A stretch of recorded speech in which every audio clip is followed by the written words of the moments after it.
the father of the nation, was assassinated,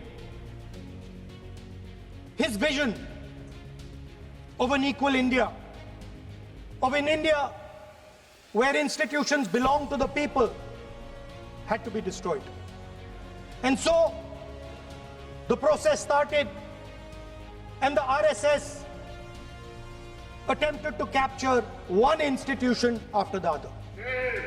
And I will give some examples so that it is crystal clear that this is the case. Everybody knows how vice chancellors are placed on top of Indian universities today. Every single person knows this. You go to any university, you speak to any youngster in India, he will tell you that it does not matter whether the professor has qualifications, it does not matter whether the professor has a scientific temperament. The discussion is about the SIR, and I am framing my discussion about books. Yes. And what is happening here is patently unfair. I am not being allowed to speak, I am being disturbed, and I put my protest here. I have done absolutely nothing wrong. I am talking about the subject. In order to capture the vote, you have to capture institutions. I am saying that institutions of India are captured, and I will come to the point, which is Election Commission is captured. So the project of the RSS was to capture the institutional framework of the country, and I said how the education system has been captured. Vice Chancellor after Vice Chancellor after Vice Chancellor is placed not on merit, not on capability, not on scientific temper, but on the fact that he belongs to a particular organization. Second capture, which helps in destroying democracy, the capture of the intelligence agencies. We have the Home Minister sitting here, the capture of the CBI, of the ED, of the Income Tax Department. And the systematic placement of bureaucrats who favor their ideology and attack the opposition and anybody who chooses to oppose the RSS. That is the second institutional capture. Thank you. Thank you, Speaker, sir, for letting me speak on this really important matter.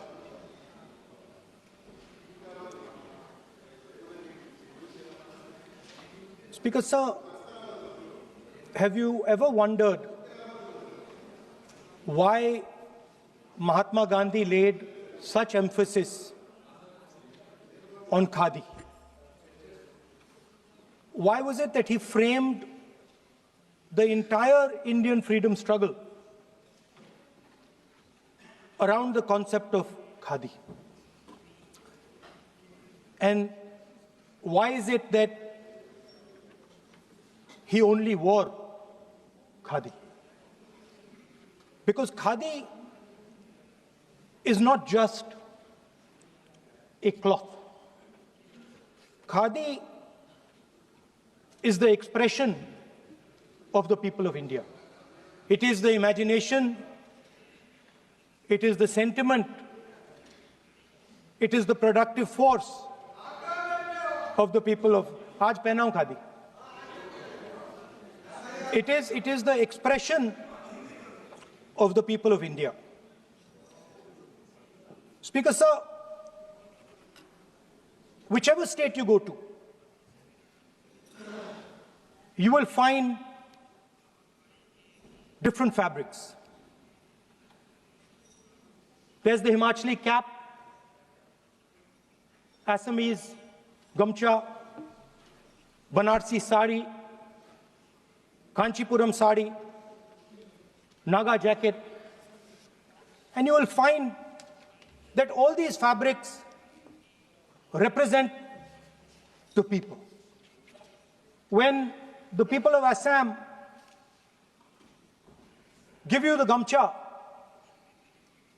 they're not just giving you a piece of cloth. They're giving you an expression.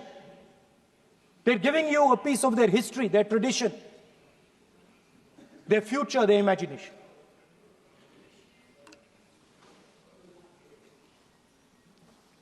is the same when the Nagas wear their jacket. When they come and see us, they make us wear the jacket because they want us to be embraced by the fabric. But Speaker Sir, these fabrics are beautiful. But if you look slightly deeper and you look closely at the fabric, you will find that each one of them has thousands of little threads embracing each other. A Kanchipuram sari might have a golden thread, but the golden thread means nothing without the green thread or the yellow thread near it. The other thing to notice about the sari or any other fabric is that all the threads are equal. No one thread is superior to another thread. They all come together.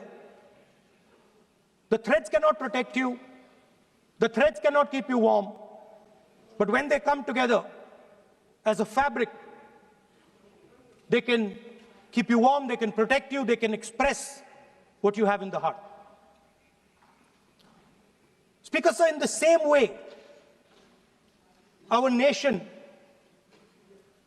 is also a fabric. It's a fabric made up of 1.4 billion people, and the fabric is woven together by the vote. Let me repeat it. It is a fabric of 1.5 billion people, and it is woven together by the vote. Everything that we see, in fact, this house where I'm standing today, the Loksabha, Rajya Sabha, Vidhan Sabhas across the country, Panchayats across the country, none of them would exist if the vote did not exist. We talk with great pride about HAL, BHEL, ONGC, Tejas, Chandrayaan. We have a list of things we say. Not one of those would exist without the vote.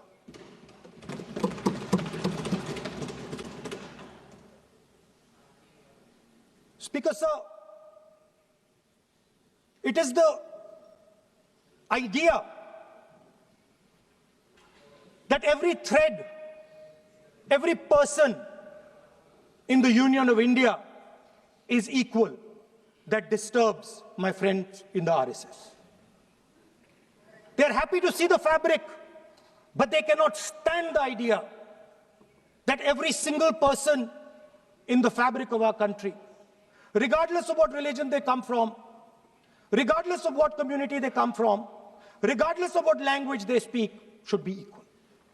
Because they fundamentally do not believe in equality. They believe in a hierarchy, and they believe that they should be on top of that hierarchy.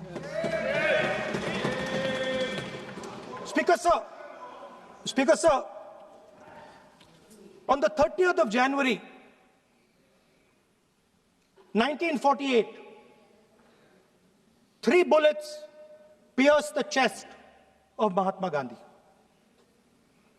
Nathuram Godse assassinated the father of our nation. Today, our friends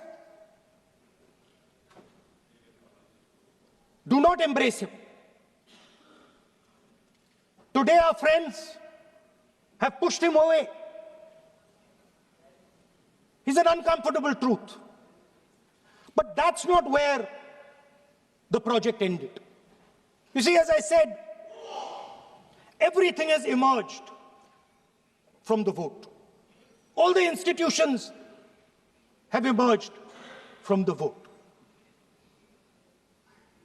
So it's obvious that the RSS has to capture all the institutions that have emerged from the So the project, after Gandhiji's assassination, the next step of the project was the wholesale capture of India's institutional framework.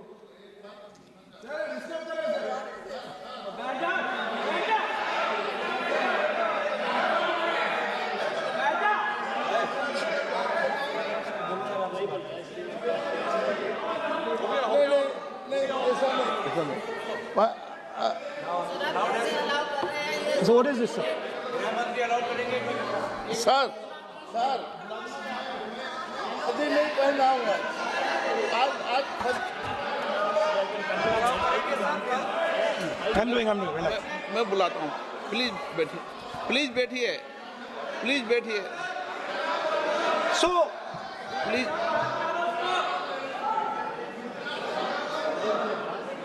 sir, आप बोले पर हाथ मत जोड़े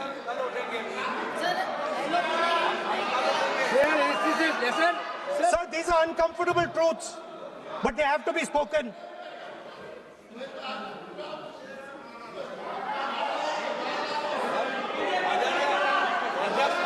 कितना खाती पैसे थोड़ा बता दे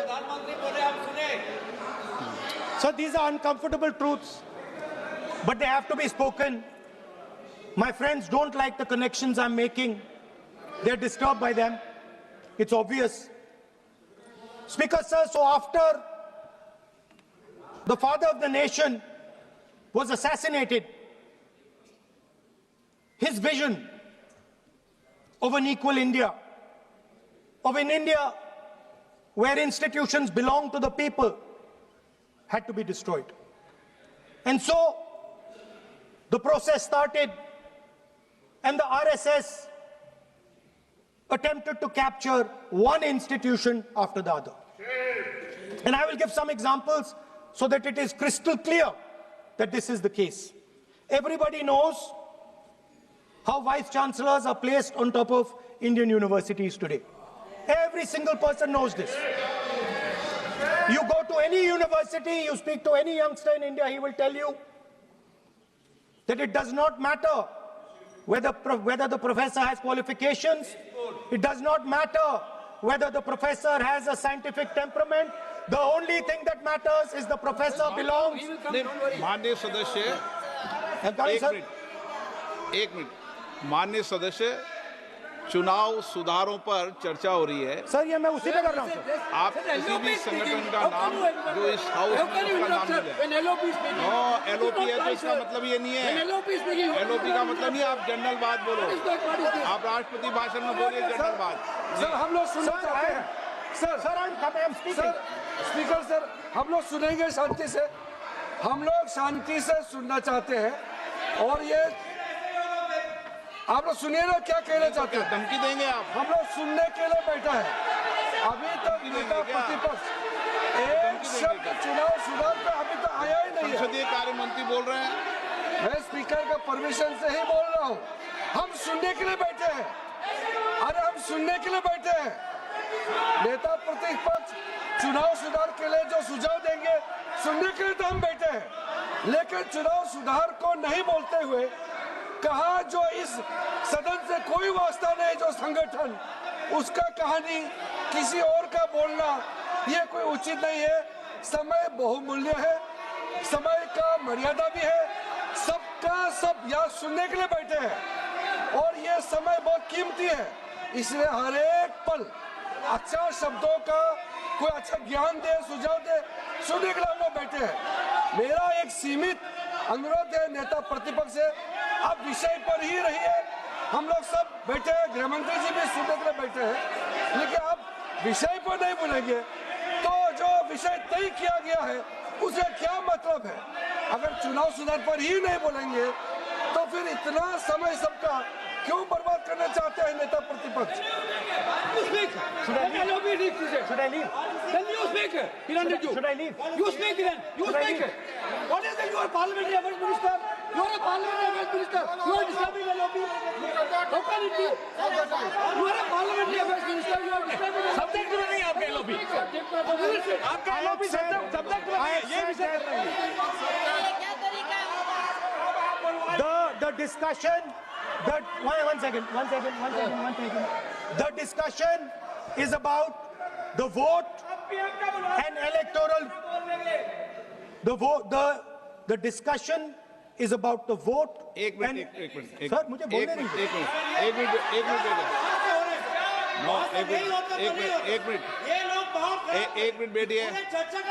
बैठिए।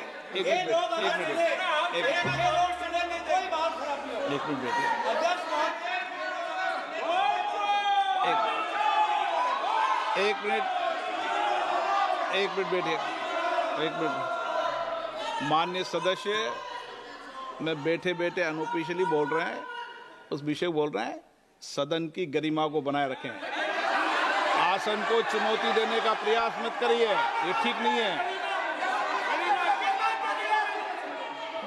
Speaker sir, I want to make it very clear. Please. Speaker sir, I want to make it very clear. The discussion is about votes. The discussion is about the stealing of votes. The discussion is about the SIR, and I am framing my discussion about votes. Yes. And what is happening here is patently unfair. I am not being allowed to speak. I am being disturbed, and I put my protest here. I have done absolutely nothing wrong. I am talking about the subject. In order to capture the vote, you have to capture institutions. I am saying that institutions of India are captured, and I will come to the point, which is Election Commission is captured.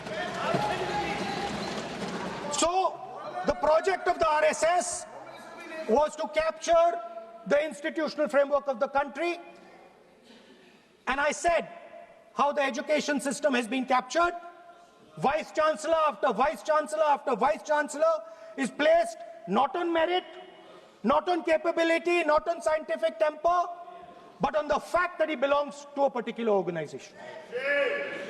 Second capture, which helps in destroying democracy, the capture of the intelligence agencies. We have the Home Minister sitting here, the capture of the CBI, of the ED, of the Income Tax Department. And the systematic placement of bureaucrats who favor their ideology and attack the opposition and anybody who chooses to oppose the RSS. That is the second institutional capture. And the third there are many more. I can go on. And the third institutional capture. What is this?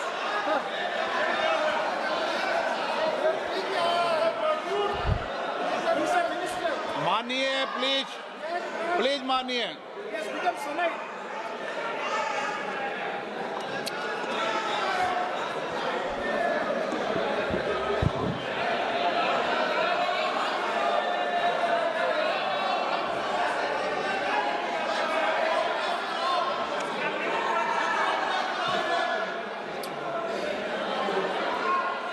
And the third capture of the institution that directly controls the election system of our country, the Election Commission. Now, I'm not saying this without proof. I have put forth adequate proof about how the Election Commission is colluding with those in power to shape the elections. But I want to ask three questions first, which will make it very clear that the BJP is directing and using the Election Commission to damage India's democracy. The first question, why is it that the CJI was removed from the selection panel of the Election Commissioner? What motivation could there be to remove the CJI? Do we not believe in the CJI? Of course we believe in the CJI. Why is he not in that room? I sit in that room. It is so-called a democratic decision. On one side, Prime Minister Narendra Modi and Mr. Amit Shah. On the other side, the leader of the opposition. I have no voice in that room. What they decide is what happens. So the first question, why is the Prime Minister and Amit Shah so keen on choosing exactly who the election commissioner is going to be? Second question, and even more devastating question. No Prime Minister has done this in the history of India. In December 2023, this government changed the law. They changed the law to make sure that no election commissioner could be punished for any action they take while they are election commissioner. Yes. Immunity. Why would the Prime Minister and Home Minister give this gift of immunity to the election commissioner? Why would they need to give this tremendous gift that no Prime Minister has given ever before to the election commissioner? Yes. Mr. Shah is looking into the ceiling. Maybe he will answer this question when he speaks. And finally, why was the law with regards to CCTVs and the data that they contain changed? Why was a law put in place that allows the Election Commission to destroy CCTV footage 45 days after the election? What is the need? The answer given is it is a question of data. It is not a question of data. It is a question of stealing the election. Now, what is the result of this institutional capture? What is the result of controlling the Chief Election Commissioner and the Election Commission?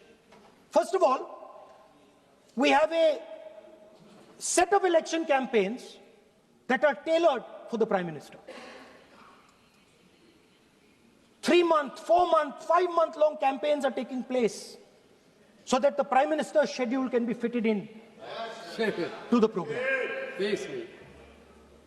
Second,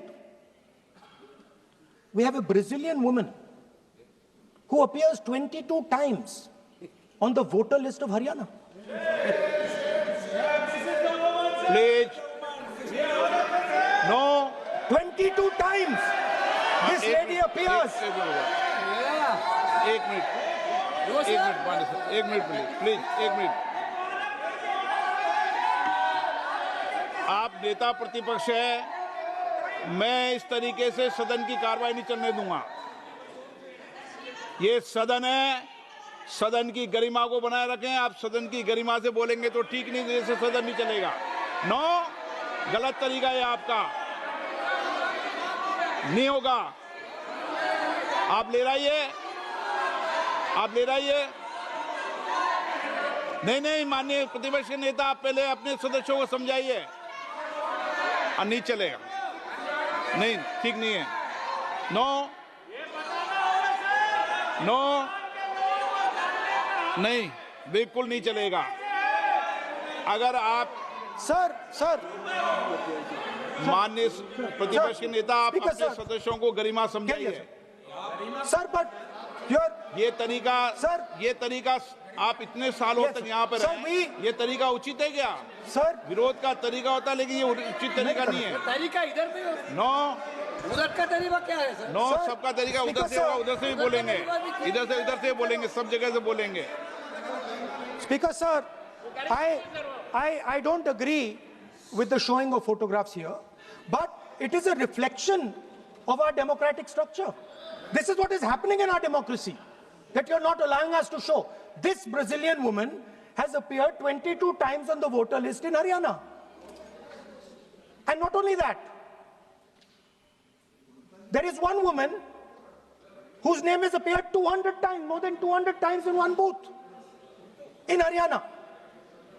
And it is very clear, and I have proven without doubt, that the election of Haryana was stolen and the theft was ensured by the Election Commission of India. I've said it again and again and again.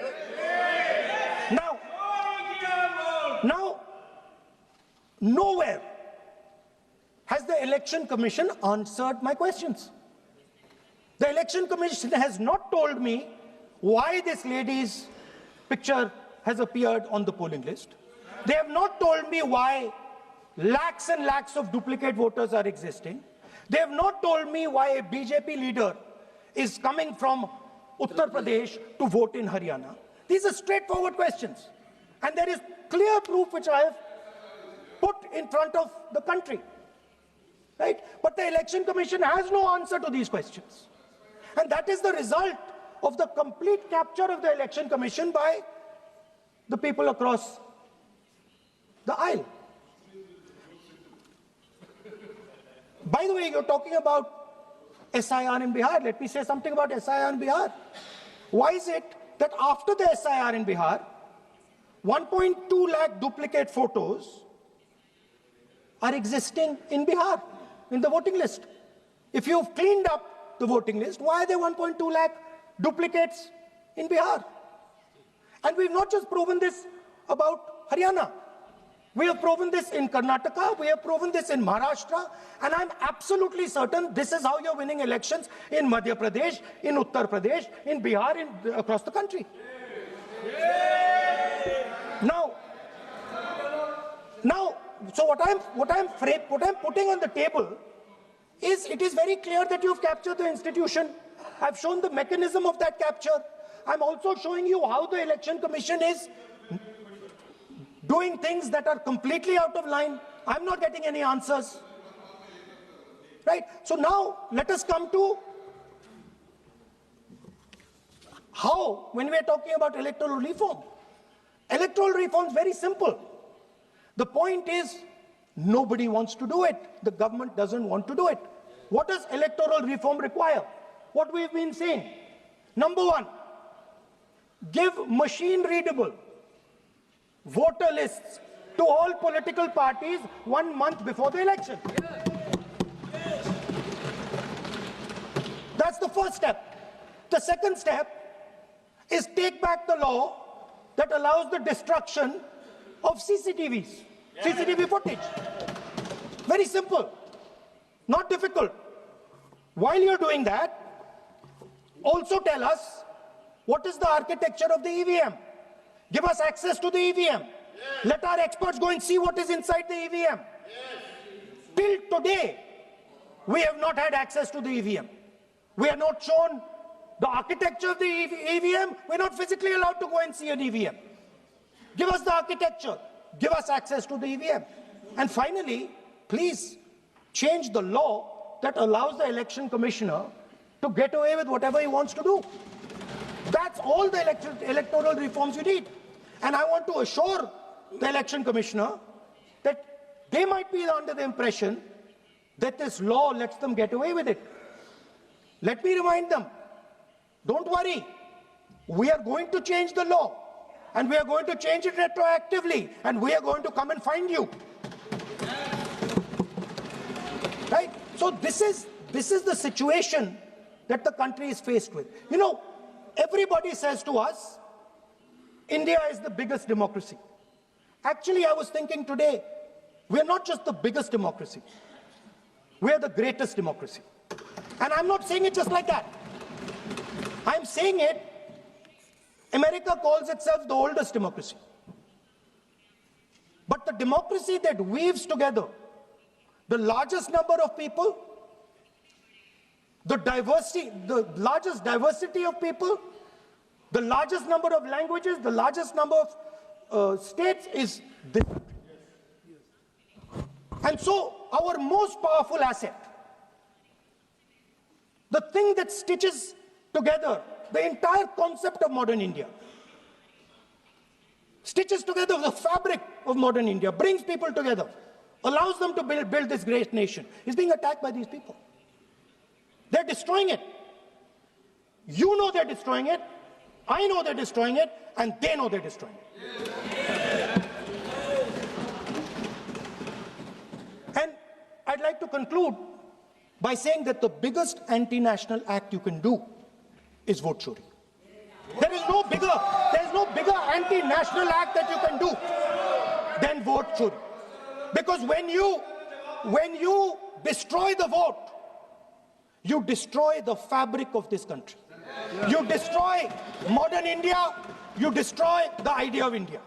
So I'd like to conclude by saying vote chori is an anti-national act, and those across the aisle are doing an anti-national act. Thank you.